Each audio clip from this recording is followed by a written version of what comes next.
I was 50 when I decided to marry again. It wasn't about romance. It was about peace. She'd been my friend for years, helped me through the worst days after my wife passed. But right as I was about to say I do, my son stood up in front of everyone and shouted, "Stop! She's only after your money!"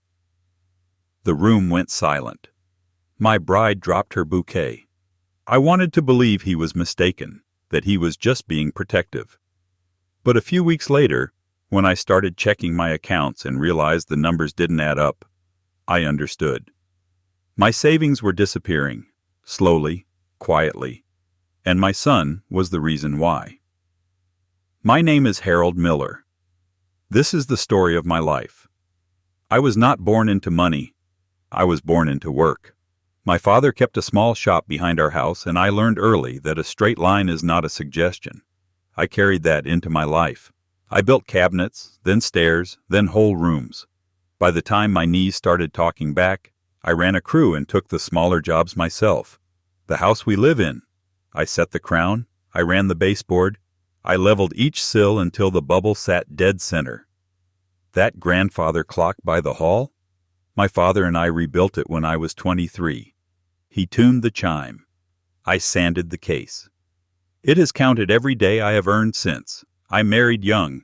We made do, and then we made better. My wife did not need a lot from the world.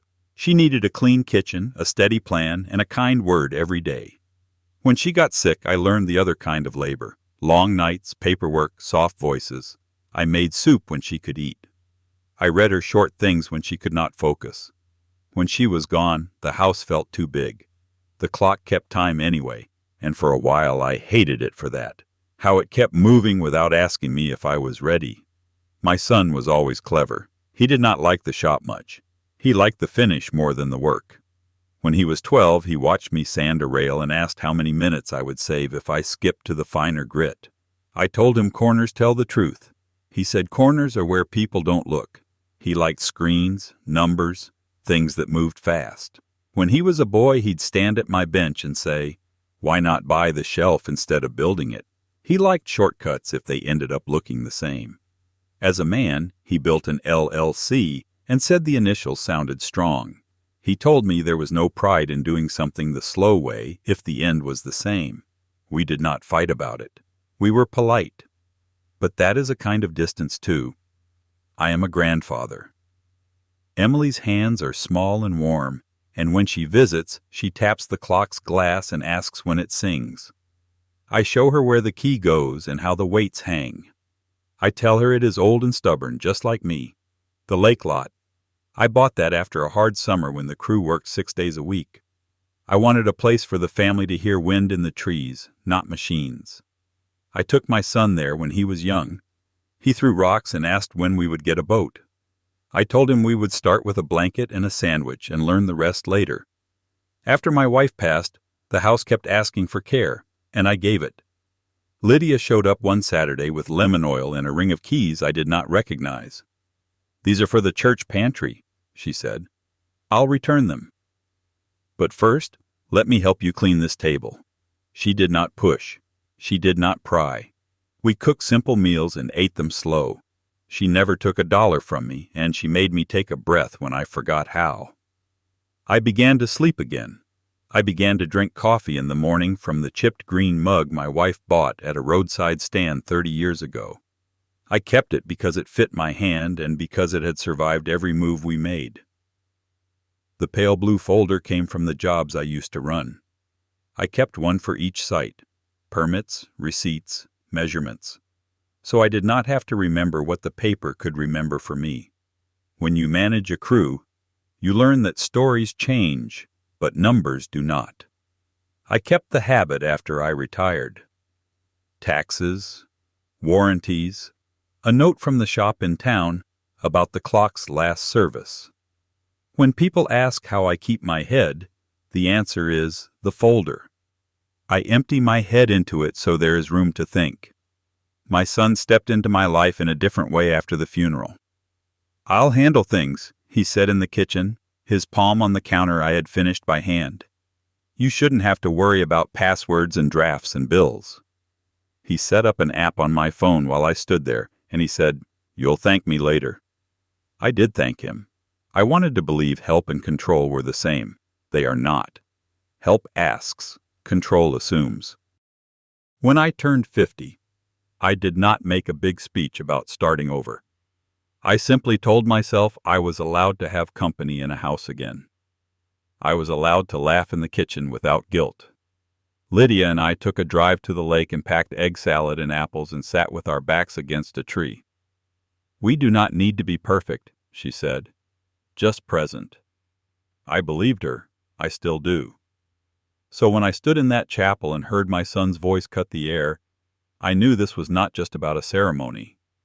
It was about this. Whether my name stayed with me or got traded like a password. Whether the house I built would be my shelter or my weakness. Whether the clock in the hall would keep counting my days or start counting someone else's plans. I did not know the shape of the fight yet. I only knew I would not swing blindly. I would set my feet. I would carry my mug back to the table. And I would start with the one thing that never betrays a man who is careful. The facts. The chapel was bright and still. I stood there with the words in my mouth and a future in my hands. The lilies stood in tall glass vases. The floor shone. I felt steady enough. I believed I could carry this day without trouble. I heard the small rustle of dresses and suits settling into pews. I looked at Lydia and saw calm in her face, and a question. "Do you want to go on?" she whispered. "I want you safe," I whispered back. "We move at our pace." Then my son's shout cut the room in half. Faces turned, feet scraped.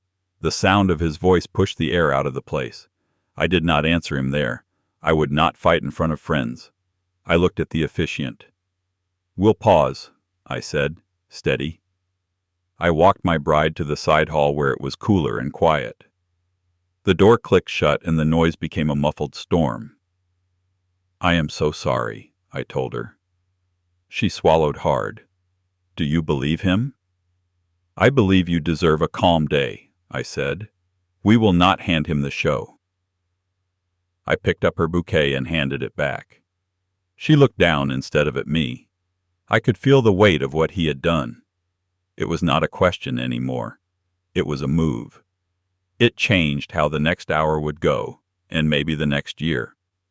I knew this was not just about a wedding. It was about control. I went back into the chapel for a moment. People would not meet my eyes. Even the organist pretended to stack her music sheets. My son stood near the front with his arms folded. He had taken the center without being asked. He thought he had won. I could see his jaw, set, certain, young in the way that forgets what it cost to build all this. I stopped 2 pews back. "We'll reschedule," I told the officiant. "Please dismiss everyone." My son lifted his chin like a victor. He did not say another word, but he did not have to. The damage was already there.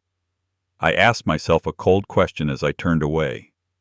If he could stand up and stop a wedding, what else had he already felt free to do without asking? I walked my bride to the car in silence. We drove without the radio. She faced the window and wiped her eyes with the back of her hand. "I wanted to start with kindness," she said. "We still can," I said. "We only change where we start." I kept both hands on the wheel. We had said we would not carry old fights into new rooms. Now I had to face a new kind of fight, and it had arrived right in the middle of the vows. I felt the balance slide to my son's side. I did not intend to leave it there. I would pick it up again, but not in that room, and not on his terms. At home, the light fell in hard lines across the table. I poured coffee into my chipped green mug and set the saucer under it. The mug fit my hand like it always had. I took a sip and set it down. I looked at the clock in the hall as it ticked on, steady and deep. I felt like a man measuring a board twice, refusing to cut until the line was true. I opened my laptop and signed into my account. The numbers did not look like my numbers. There were small withdrawals. They were spaced out. They were careful. They were just under the amount that would set off a call. $980 again and again, the same figure, the same rhythm. It felt like a metronome set to drain. He always tested doors before he walked through them. A small push, then a bigger one. Return a package for me once, change an address for me twice, and by the third time the address belongs to him. If no one complains, it becomes policy. He called it efficiency. Thieves call it quiet. I said it aloud to test the truth. 980, 980, 980. Hearing it in my own voice helped. I wrote the dates on a lined pad. I circled them. I checked another account. Same pattern. I checked my email. No warnings for any of it. That felt wrong. It felt like a hand had reached for my pocket while I was sleeping, and I had smiled in my sleep like a fool. I stared at the house keys hanging on their hook by the door. I thought about who could come and go. I thought about who had helped me set up phone apps and passwords last year. "You don't have to remember," he had said then, tapping my phone screen. "It remembers for you." The answer walked like a shadow through my kitchen. I did not say his name. I did not need to. My hands remembered before my mouth did. I kept my hands busy. I pulled the pale blue folder from the cabinet. I liked that folder because it made me slow down and put things in order. I slid blank sleeves into it. I printed the last 3 months of statements. I stacked them neat. I pressed my palm on the top page to keep it from curling up. I wrote little notes in the margins in my blocky hand, the way I used to mark a beam: square, plumb, safe. I told myself not to jump ahead. Facts first, then action. I was a grandfather and a stubborn old carpenter at heart. I knew better than to cut before I measured. But as I sat there and stared at those lines of $980, it was plain. This was not a mistake that would fix itself if I waited. It would only get worse if I did nothing next.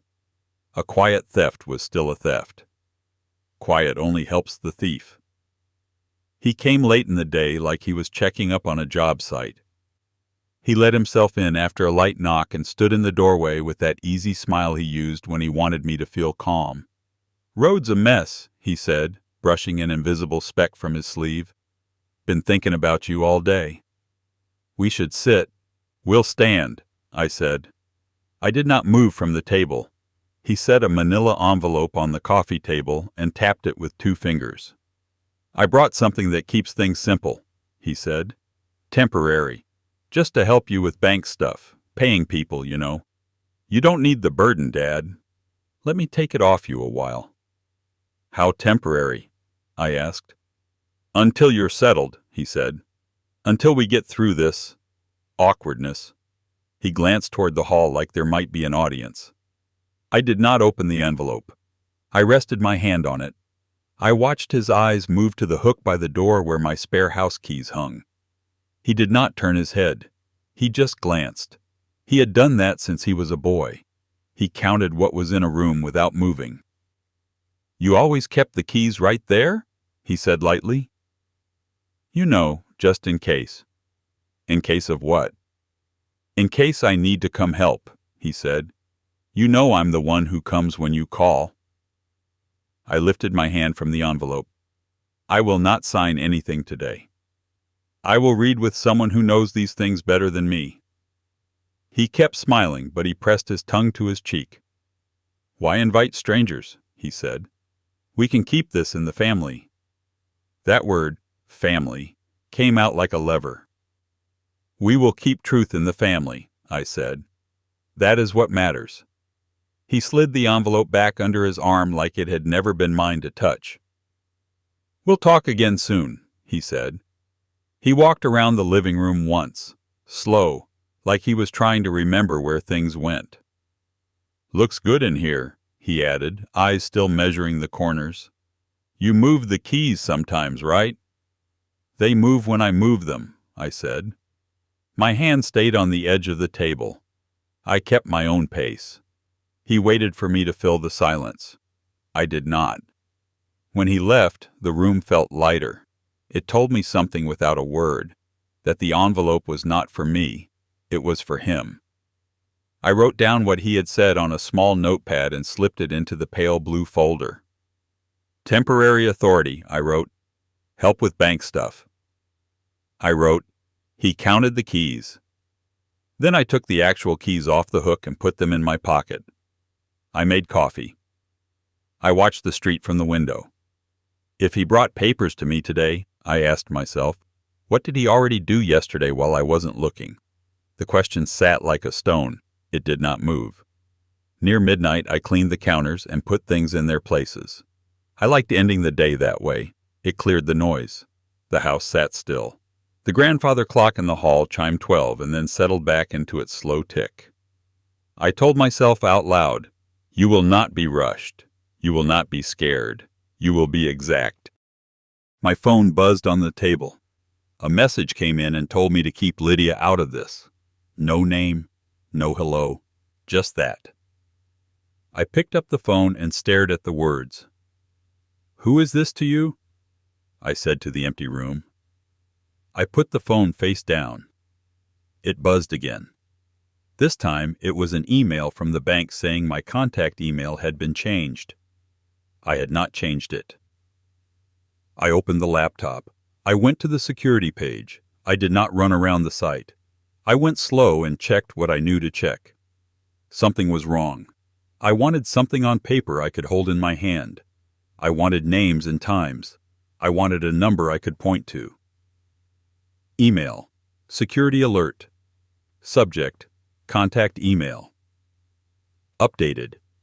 We confirm your primary contact email was changed. If you did not authorize this update, call Central First Bank immediately. A temporary hold may apply to protect your funds. You can view your recent login history on the security page.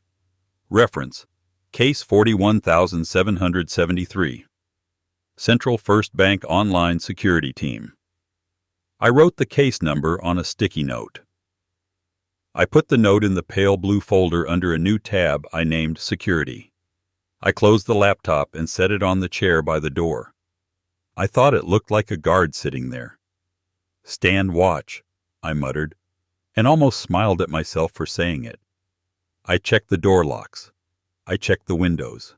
I took the house keys out of my pocket and set them in the ceramic dish by the door, and then I changed my mind and put them back in my pocket. The phone buzzed again. I did not look at it. I turned off the kitchen light and stood in the doorway listening to the quiet. Then another alert flashed. I knew I had to show up in person in the morning. Back then, I thought these issues were awful, but they actually gave me a weapon to defend myself. My defense was only one word that changed everything: proof. But before we continue, please subscribe to the channel and write in the comments what time it is where you are now. At first light, I made coffee in my chipped green mug and sat at the table with the pale blue folder. I printed the last 3 months of statements. I used a ruler and drew a thin line under each $980 withdrawal. I wrote the time beside each one. I wrote the name those transfers went to. It was not a person. It was a company with letters that matched his business. Saying it out loud would have made me angry, so I did not say it. I wrote it. I kept my notes simple. Date, time, amount, destination. I did not guess. I did not add words like why or how. I knew those could distract me. I created a tab in the folder called Transfers and slid the marked pages in. I read them again until the pattern sat in my head like a map. I took a photo of the security email on my phone. I printed it and put it under the new security tab. I made a short list on a card. Bank. Ask for access log. Ask for holds. Ask for printed copy. Bring ID. Bring folder. That was it. I stuck the card to the inside cover. Stick to the list, I told myself. I pulled my house keys from my pocket and looked at them. Then I put them back. I checked the clock.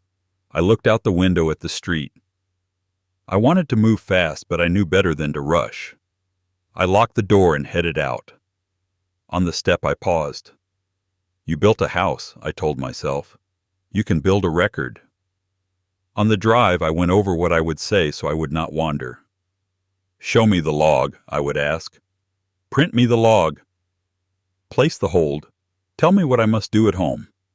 I parked and sat a moment. I touched the pale blue folder to remind myself that I already had the start of what I needed. You're not old, I said. You're exact. I walked in and told them my name. I said I needed to talk about withdrawals I had not made. We'll help you, the receptionist said, and pointed me to a chair. I breathed out slow.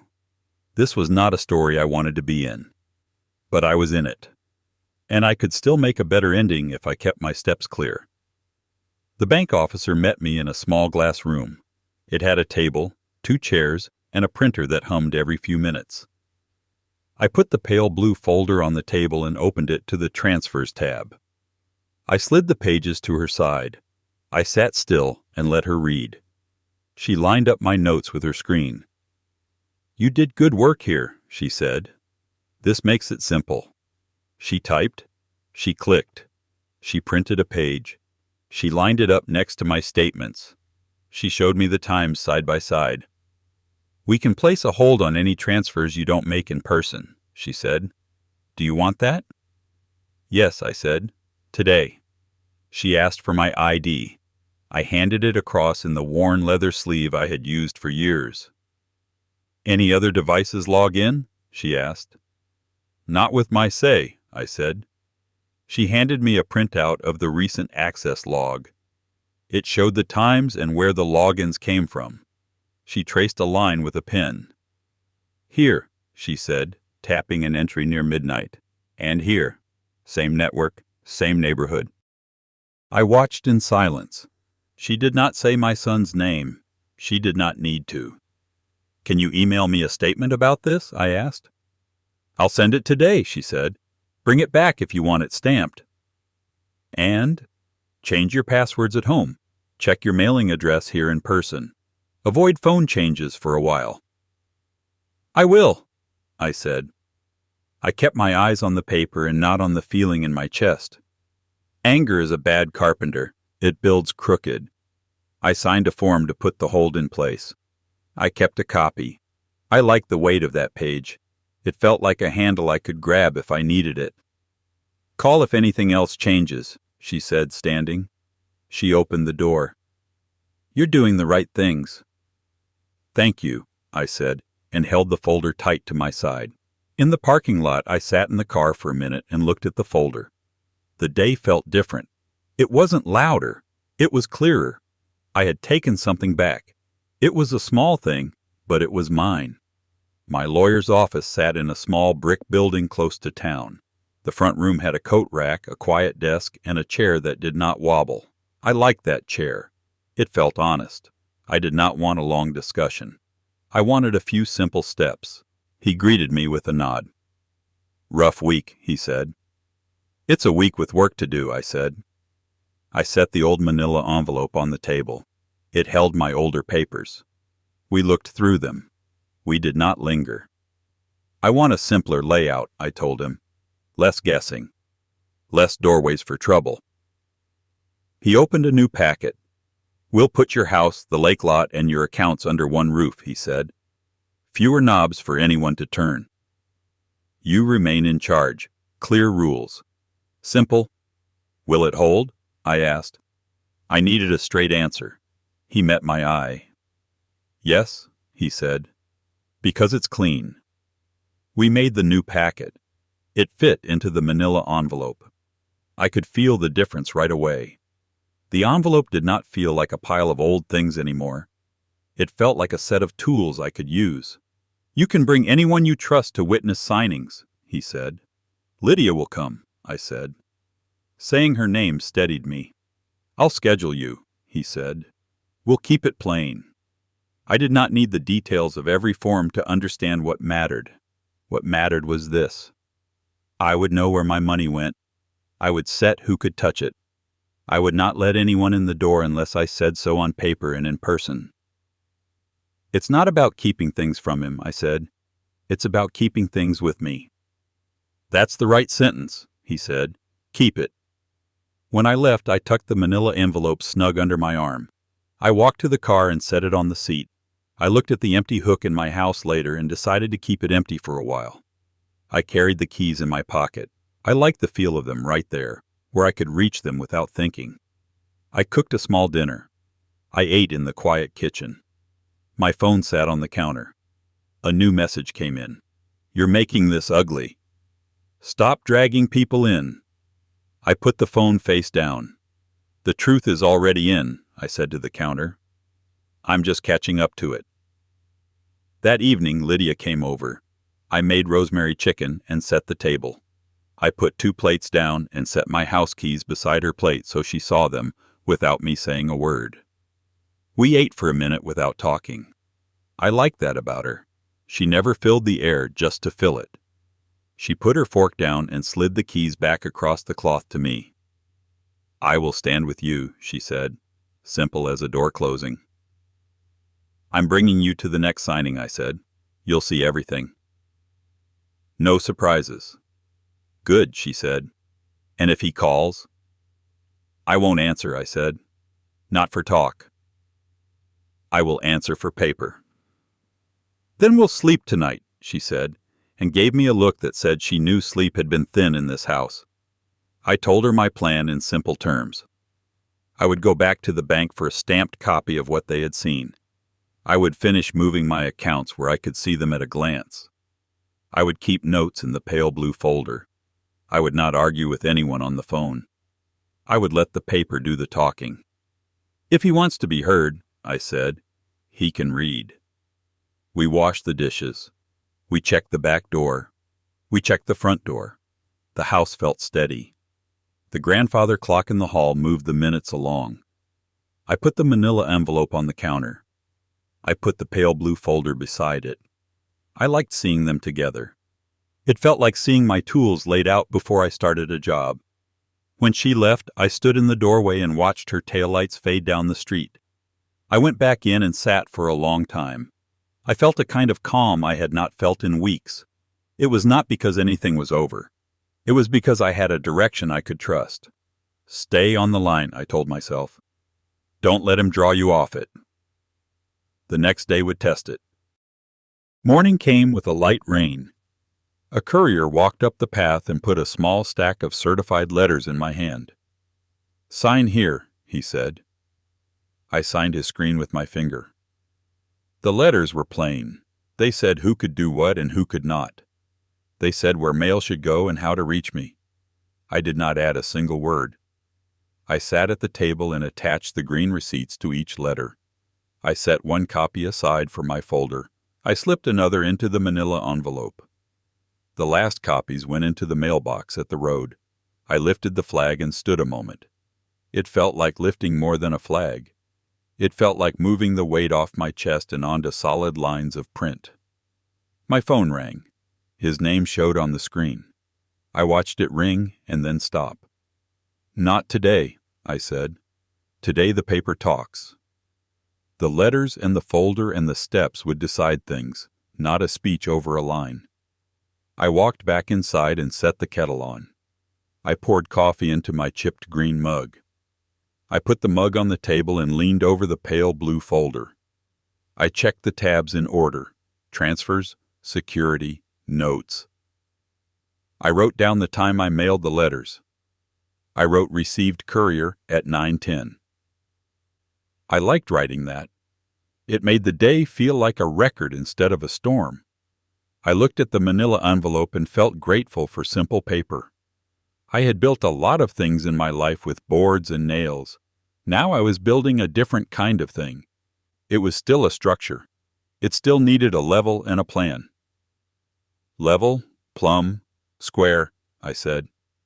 "Even now." The phone rang again. Same name. I left it alone. The rain picked up and then eased. I stood at the window and watched it stripe the driveway. I knew at some point I would have to see him. It would happen on my porch or in my yard or on my step. I was ready for that. I had my folder. I had my keys. I would keep my words short. The county office was quiet and plain. I took a number and waited on a wooden bench. A woman called my name and led me to a small room with a table and 2 chairs. I sat. She asked how she could help. "I have a pattern," I said. I need it seen. I opened the pale blue folder and showed her the pages. She looked at them without much talk. She took down the case number from the bank. She wrote the dates in her book. "We'll make copies," she said. "We'll keep this under your name, and we'll call the right people." "I'm not out to ruin him," I said. The words surprised me with how tired they sounded. "I'm out to stop what's wrong." "That's clear here," she said, tapping the folder. "Keep writing everything down. If he texts, save it. If he shows up, note the time." "He already texted telling me to keep Lydia out," I said. "Save it," she said. "Don't respond." She gave me a small receipt for the documents she took. I stuck it under the proof tab. It made me feel anchored. We talked about simple things I could do at home. Change the locks, check the mailbox, keep notes in one place, do not fight on the phone. "I took the spare keys off the hook," I said. "That's good," she said. "Keep them on you." We shook hands. "You've got a good record already," she added. "Most people only have a story. You have both." In the hall, I felt a kind of quiet settle over me. Not the quiet of nothing happening, but the quiet of something moving in the right way. I walked out to the car and sat for a minute to breathe. I had not fixed everything, but I had not ignored it either. That counted for something. I drove home the long way and looked at familiar houses and yards. I thought about when my son was small and rode his bike in circles in the driveway. I thought about when he needed me to tie his shoes. Those pictures rose up, and then they sat back down. I had to keep my eyes on this day. The clerk's office over the pharmacy had small windows and a clean counter. I brought the packet from my manila envelope and set it down. I had decided to keep my house and my accounts in one simple place, with a simple set of rules. I did not want confusion later. I wanted calm. We went page by page. "Here," she said, sliding a form. "Here." I signed where I needed to sign. The clerk handed me copies for my envelope. I felt better holding them. I always feel better with paper in my hand. "I'm not looking for fancy words," I said. "I'm looking for something that holds." "That's exactly what this is," she said, "plain and strong." I did not need big words. I needed results. My name would not move. My choices would not be touched. If anyone tried to shove in from the side, this packet would not just hold the door, it would lock it and bite back. My revenge would be justice, and justice was already near. I carried the manila envelope down the stairs. I stepped out into the street and took a deep breath. The day felt ordinary. I liked that. I put the envelope on the seat next to me and drove home. I brought it inside and set it down next to the pale blue folder. I kept both where I could see them from my chair. I made soup. I ate quietly. I washed the bowl and left it on the rack. I sat down and wrote down what I had done that day. I did not need flourishes. I wrote the facts. I looked at the old empty hook by the door and left it empty. If I needed a spare one day, I would find a better place for it. "No more easy doors," I said. That evening I took the pale blue folder to the desk. I opened it and found 2 new letters that had arrived by mail earlier. I read them twice to make sure I understood them. The first one said, "Money that was taken out without my say had been put back." The second one said there was an account with my name on it that did not belong to me, and it was now a mess. Reversal. Confirmation. We have restored $3,920 to your account ending on 41. This amount reflects transfers you did not authorize. We placed a hold on new external transfers until you visit us to reopen them. Please keep this notice for your records. Overdraft notice. Account ending on 77 shows a negative balance of $1,340. This account appears to list your name without proper authorization. If this is not your account, contact our team within 10 days so we can correct our records and stop collections. I slid both letters into plastic sleeves and put them under the proof tab. I liked the simple words. I liked that they did not argue. They just told me what had been done and what I could do next. I set the folder down and went to the front room. Headlights moved across the wall. They stopped. My doorbell rang. The sound went through the house. I stood and looked at the manila envelope in the pale blue folder on the desk. I picked up the folder and carried it with me. Let the paper talk, I told myself. I opened the door. My son stood there on the porch with his hands in his coat. He looked at me like he wanted me to start talking first. I did not. The porch light made a small circle around us. The night felt cool and even. He tried a smile that did not land. "Dad," he said, "this has gotten out of hand. People are talking." "People can talk," I said. "I'm here."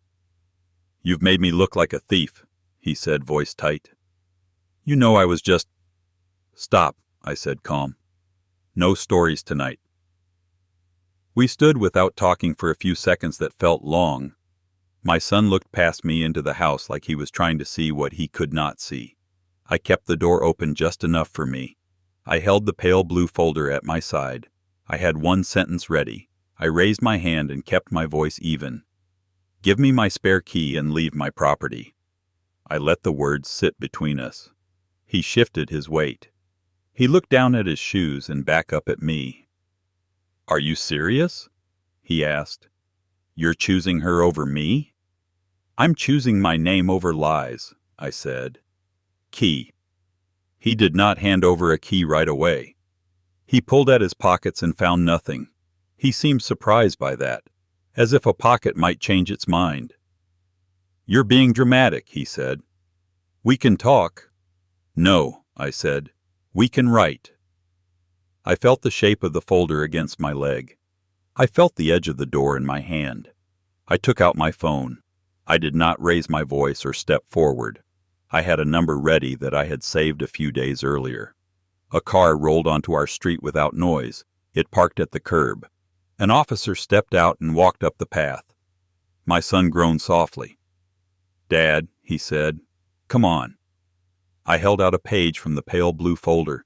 It had my name and a simple line about who belonged on the property. The officer looked at the page and then at me. He nodded once. He turned to my son. "Sir?" he said. My son reached into his pocket again and found a single key. He placed it in my hand. The metal was cool and familiar. He could not meet my eyes while he did it. The officer did not linger. He stood until my son turned and walked down the steps and left the yard. The car's lights swept across the grass and then were gone. I closed the door and leaned my head against it for a moment. "That's done," I said to the quiet. I set the key on the desk next to the manila envelope. I put my hand on the pale blue folder and breathed out. I felt tired but steady. The clock in the hall ticked on. I went to bed early because I had one more appointment coming up, and I wanted to meet it with a clear head. The next day I sat in a small room at a plain building with my folder on my lap. I had set up a short meeting to finish a few things and make sure everyone who needed to see my papers had seen them. The room smelled like coffee and dust. The woman across from me was kind but direct. "Let's finish it," she said. We laid out the pages. We checked off the simple items. "This goes here," she said. "This closes that." We kept our words short. This was not about winning an argument. It was about putting my name in the right places and taking it out of the wrong ones. "I'm not here to punish him," I said. "I'm here to protect what I built." "That's what this does," she said, tapping the stack. When we were done, she handed me a single page that summed it up. It said what would be returned to me and what would stop. It said I had the right to quiet at my own home. It said how we would handle any future steps. I took that page and put it in the pale blue folder under the proof tab. "Thank you," I said. I walked outside into good weather. I drove to the post office and mailed a short letter to my son. I said what would be required if he ever wanted to talk. It would be in a public place, with another person there, and we would not talk about money. The letter was brief and calm. I kept a copy in the manila envelope. "It's a fence line," I said to myself. Not a wall. A fence with a gate. I went home and set the envelope in the folder on the desk. I poured coffee into my chipped green mug and sat with it. I read the single page again. It felt like a fence line on a map. It was not hard to follow. It did not leave room for tricks. The phone sat on the table. I did not turn it over. I did not check for messages. The house felt quiet. Not the kind of quiet that comes from fear. The kind that comes from putting things in their places and locking the door. A few weeks later, Lydia and I went to the courthouse on a bright afternoon. We stood in a small room and said the words. It felt simple and right. After, in the hallway, she squeezed my hand. "We'll make this a gentle house," she said. "We will," I said. "Simple and gentle." I did not think about the day that had been ruined. I thought about the days we were walking into and how calm they could be if we kept them that way. We moved my things to a smaller home not far away. It had a clean front step and a living room that fit the grandfather clock just right. I rubbed a little lemon oil into the floors and let the smell settle. I set the clock in the corner and wound it. It took up the space in a quiet way. "Sounds like it belongs," Lydia said, listening to the steady tick. "It does," I said. "So do we." I put my chipped green mug in the cupboard above the coffee maker. I hung my house keys on a small hook by the door where I could see them when I left and when I came home. I put the manila envelope on the desk and opened it. New papers went inside. They were for my granddaughter, Emily, a small education fund. It would grow slow and steady. She would not know about it until the day it mattered. I slid a copy of that paper into the pale blue folder under a tab I named Future. I liked that tab. It made me feel like the next years could be clear instead of tangled. I sat at the table and let the quiet come in. Lydia brewed tea and set a cup near my elbow without a word. We did not need many words now. I did not wonder what my son was telling people. I had done what I could do. I had set my house. I had set my accounts. I had set my boundaries. The rest was up to him. If he wanted to try again, he would find the same clear lines. He would also find that I would not move them. I made coffee and held the mug between my hands. The clock ticked. The afternoon light moved across the floor. I stood and checked the door. I turned the key in the lock. It felt solid and simple. I looked at the pale blue folder on the desk, closed and thick. I looked at the manila envelope sitting beside it. I felt quiet control return to the room. I opened the window to let in a little air. I watched the trees move. I thought about taking Emily to the lake next summer, about showing her how to skip a flat stone. I pictured Lydia on the porch with a book. I pictured a day that was only a day, with nothing hidden inside it. "Let it be plain," I said. "Plain is good." Then I set the kettle on for a second cup of coffee, wiped the table, and stepped into the next part of what I had chosen to live. After everything on paper stands up, would you trust words or trust the evidence and leave the lock turned? Share your opinion on this topic in the comment section. My grandpa's words really happened. I believe him. If you want more true tales stories like this, hit subscribe.